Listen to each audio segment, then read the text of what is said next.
बचपन, 55 और 95 हर उम्र के लिए यकसा मुफीद, मफाद आम्मा का आलम बरदार। जरूर सब्सक्राइब करें, लाइक करें, शेयर करें और बेल आइकन प्रेस करना न भूलें। Rabbani the scholar YouTube channel. Usman Ghani इसका साहब के बाद मैं इल्तिमास करूंगा डॉक्टर सईद अहमद फ़ारानी साहब से कि आप आएँ और ताज़ती कलमा पैदा करें।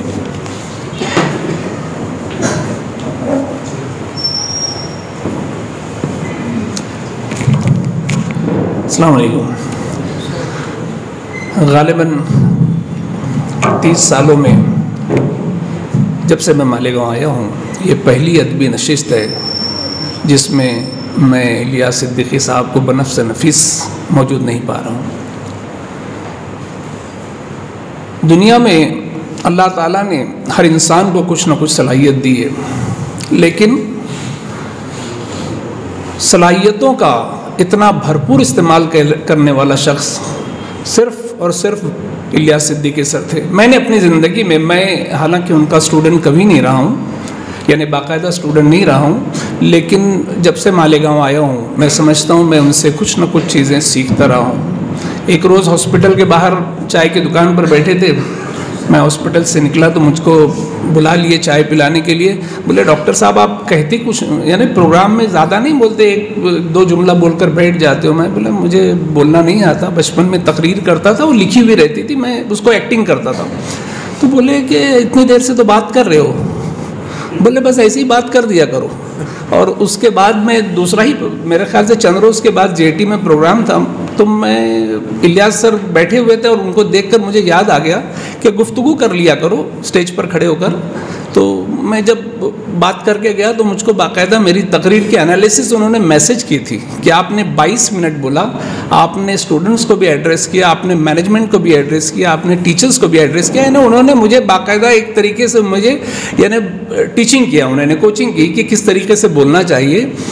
तो मैं हमेशा से उनका स्टूडेंट रहा हूँ और बहुत ज़बरदस्त उनका फ़ैन रहा हूँ इस ताल्लुक़ से कि वो एक स्पिरिटेड आदमी थे, बहुत ही स्पिरिटेड आदमी थे। मैं जब से मालेगांव आया हूँ तो मेरे ख्याल से मैं रिटायर, यानी जब से उनको जानता हूँ वो रिटायर्ड लाइफ देखी है मैंने, लेकिन रिटायर्ड लाइफ होने के बावजूद भी इतना एक्टिव आदमी मैंने अपनी ज़िंदगी में नहीं देखा। मैं आपको बोल रहा हूँ कि मैं बहुत सारे टीचर से मिलते रहता हूँ, लेकिन टीचर्स से मिलो तो बोले क्या कर रहे हो, बस अब आराम, रिटायर हो गए, कुछ काम नहीं है, अब बस हो गया, बहुत हो चुका।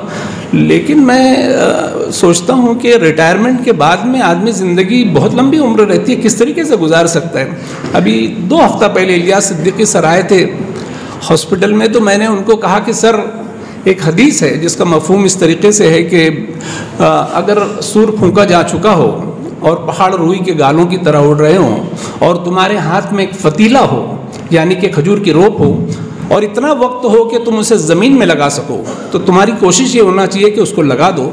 ये हदीस जब देखता हूँ तो आपकी याद आती है कि आप जो है उस हदीस पर पूरी उतरने की कोशिश करते हैं। हमेशा मैंने देखा है इलियास सर को, किसी भी जब मौका लगा सियासत में चले गए, शहरियान को जब आधार कार्ड यानी कंपलसरी किया तो उसकी गाइडलाइन के लिए आ गए, एनआरसी का मौका आता है तो एनआरसी आते हैं, नसरी अदब में बैठे दिखते हैं, मुशायरों की सदारत करते दिखते हैं। आदमी के अंदर कितनी सलाहियत थी, अल्लाह ताला ने बेशुमार सलाहियतें दी थी। और एक डॉक्टर की हैसियत से मैं आपको बताता हूँ कि ऐसा मरीज़ मिलना बहुत मुश्किल है।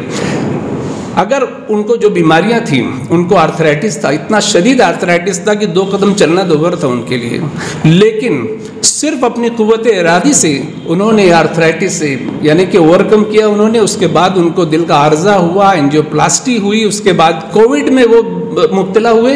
कोविड के एक मुझे याद है कि रात का 12 साढ़े 12 बजे होगा मेरे ख्याल से, मुझे फ़ोन आता है इलियास सर का, तो मैंने बोला खैरियत, तो बात नहीं कर पा रहे थे, उनकी सांस फूल रही थी और मुस्तकिल खांस रहे थे।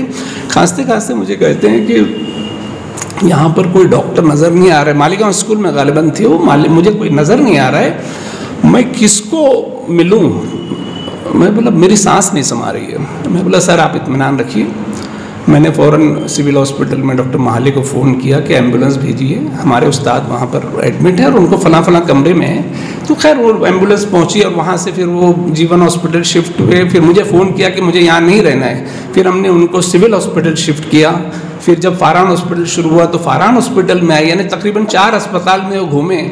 लेकिन उनकी हिम्मत को मैं सलाम करता हूँ कि अगर कोई भी शख्स होता, मैं अपने आप को बड़ा बाहिम्मत समझता हूँ कि एंजियोप्लास्टी के बाद कार चला के मालेगांव आ गया, लेकिन मैं समझता हूँ कि जिस बीमारी में वो मुब्तला थे, अगर यहाँ पर बैठा हुआ कोई भी शख्स बशमूल मेरे, मुझे नहीं लगता है कि उससे बच सकता था। वो सिर्फ उनकी क़ुव्वत इरादी थी जिससे वो कोविड से बाहर आए। उस वक्त जब अच्छे लोग जो हैं, और इस उम्र में नौजवान लोग चले जा रहे थे, और इस उम्र के इस मंजिल के ऊपर उन्होंने कोविड को भी मात दिया।